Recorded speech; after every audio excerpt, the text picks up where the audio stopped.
You know, sometimes I feel like I'm the only one in the world who doesn't seem to at all understand all the hype when it comes to Batman.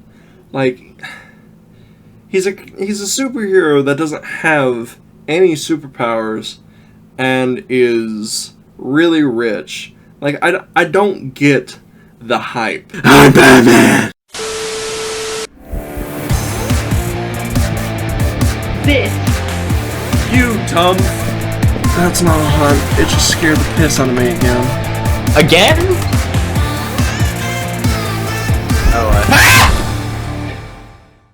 Okay, before I get started with this movie review, I really need to make the decision. Do I want to wear the mask or do I not? Like, it's a really hard decision. Like, do I go in, do I shill out, or do I, like, respect the fact that, like, I own this and it's, like, just a gag? Like, I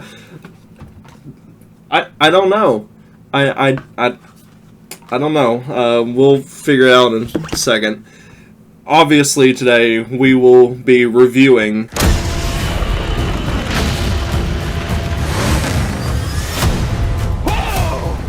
This guy's crazy!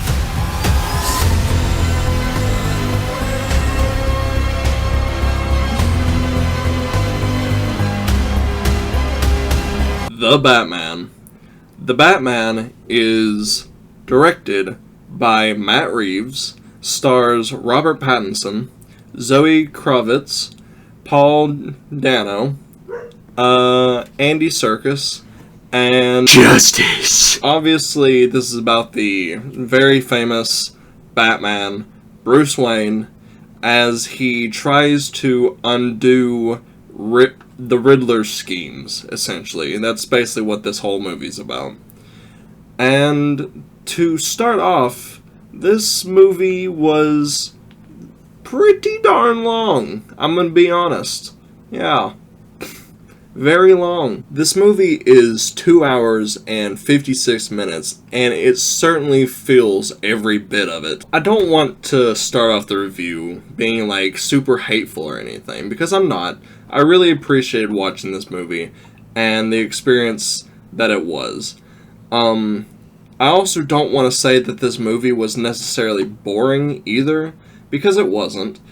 The matter really lies in the fact that the movie is both really long and doesn't really impact you the way that it probably should. There are several instances in this film where there are just, like, moments or even edits in both the story and in the pacing where you sit there and you think to yourself, this is it.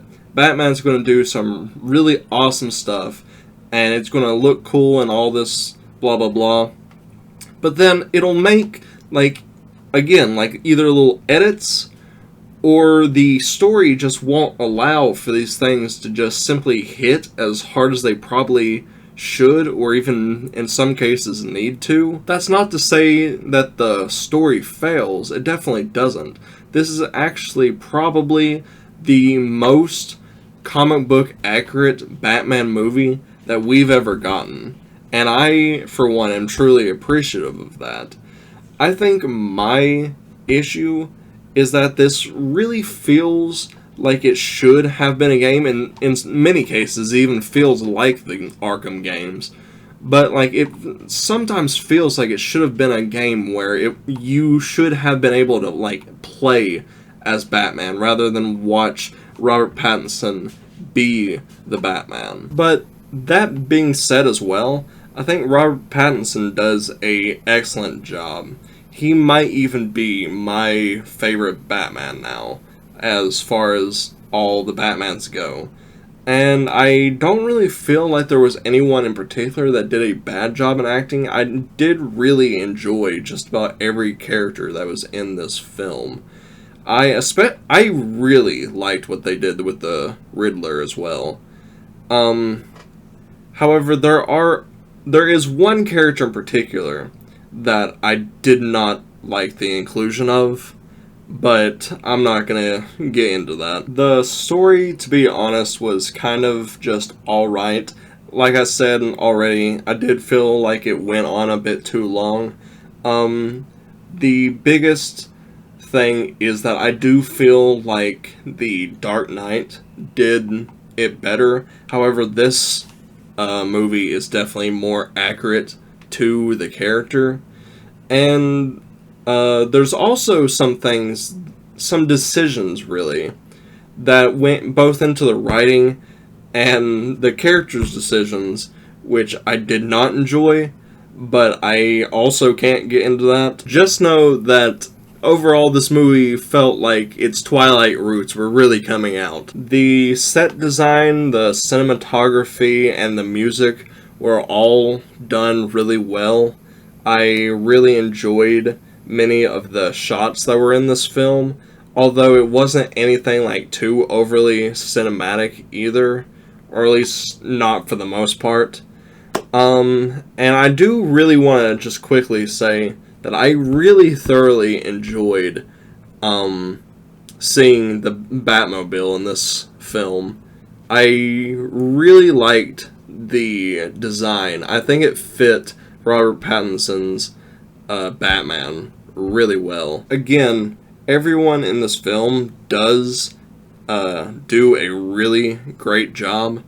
My biggest issue with the film is that it doesn't really feel like anything the Batman does regarding the story is super impactful, and it left me really wanting more.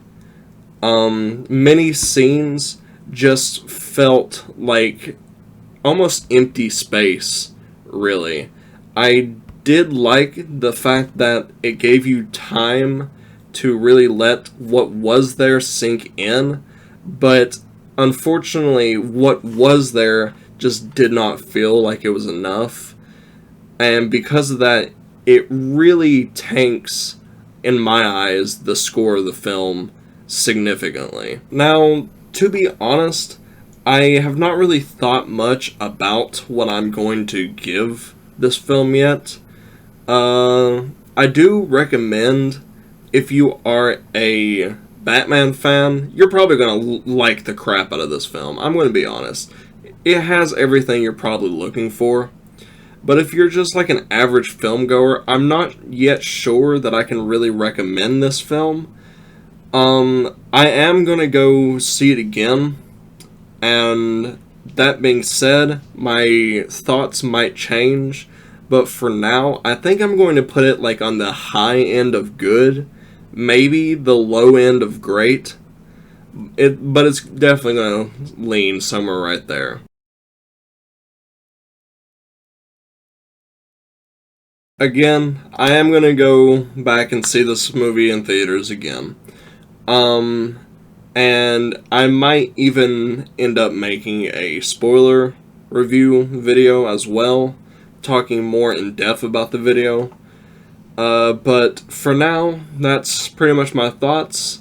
If you liked the video, please by all means like and comment your thoughts down below on either this review or your thoughts on the movie. I would love to hear about it. If you enjoyed, I really am glad. I'm actually super glad to hear it. And I do hope that you subscribe. But for now, I have a great day, and I will see you later.